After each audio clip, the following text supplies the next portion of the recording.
Hello everyone, and welcome to the second part of the Breckenridge Insider's Guide.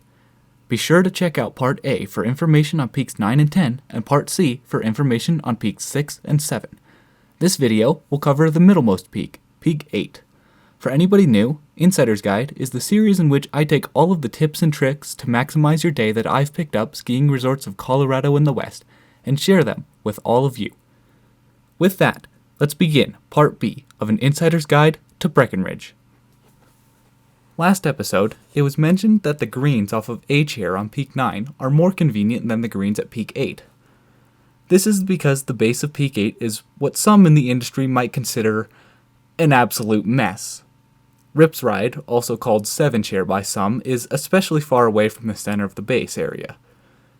Because I'm recording this video over the summer, I am stuck using last season's trail map, but do know that for the 2022-23 season forward, Chair 7 is a high-speed quad. Another point to notice is that from the 2023-24 season forward, Chair 5 will also be a high-speed quad. With the Chair 5 and 7 upgrades, I'm sure that the base of Peak 8 is getting rearranged and most likely regraded. But what I do know is that in the past, it was quite difficult to get to 5 and 7 from the gondola and the bottom of Springmire, Crescendo, and Dukes.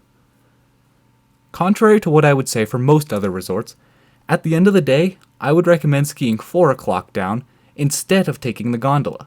Rather surprisingly, the gondola can get long lines of people going down at the end of the day.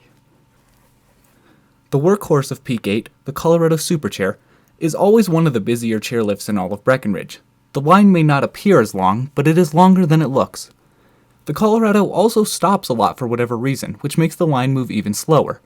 Now, some of these lines might be alleviated, especially by the 5-chair replacement, but whenever possible, I would still recommend using the Rocky Mountain Superchair over the Colorado. The Rocky Mountain line often looks just as long as the Colorado line, but the Rocky Mountain line is less wide, so it truly is a lot shorter, even if it gives the illusion they're the same. Coming off of the Colorado Superchair or the Peak 8 Super Connect, you'll have a couple of options. These blacks under the Colorado are all moguls. Some very short, sweet, and steep double blacks are served here by the midstation of the Super Connect. Over on the right side of Peak 8 are a few nice long blue groomers served by the Rocky Mountain Superchair.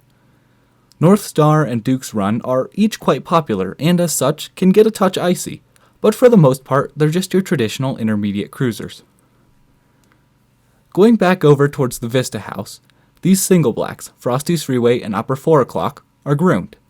Those runs are your main access and egress to and from the infamous Peak 8 alpine terrain.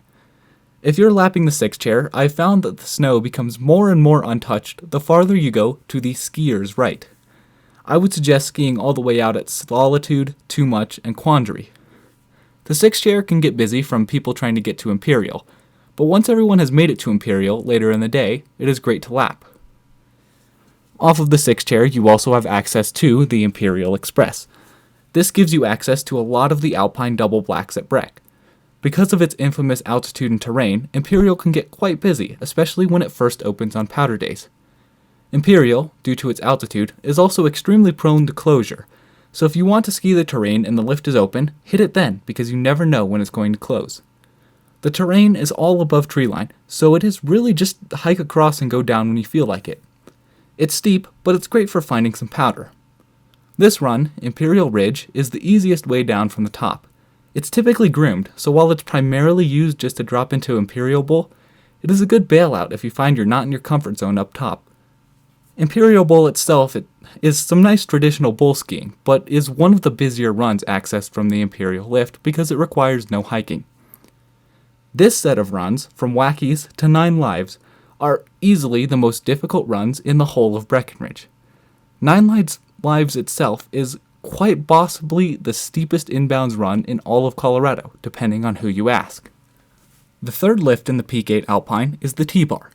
This is an alternative method to get to Imperial, or can be used to lap the Horseshoe Bowl. Now, because it is one of 2 ways to access Imperial, the T-bar does tend to be way busier than it ought to be. However, if you want to get to Imperial, you'll just have to deal with the lines at the T-bar or 6. The T-bar can be accessed from Rocky Mountain, Colorado, or even Peak 7 from the Independence and Freedom Superchairs. Having such easy access also contributes to the lines. The Horseshoe Bowl remains a timeless classic, with a little something for nearly everyone. To the skiers left of the T-bar is yet another groomed black, Pika. A little farther to the skiers left is a relatively quiet area known as the North Bowl. While everyone else crowds Imperial, Six Chair, and the Horseshoe Bowl, on a powder day, the North Bowl can be quite nice to escape some of the crowds. Well, that's about it for Peak 8. Go watch Part 8C, in which I finish off Breckenridge with Peaks 6 and 7. As always, please leave any questions down below. Thank you so much for watching. All my love, I'm out.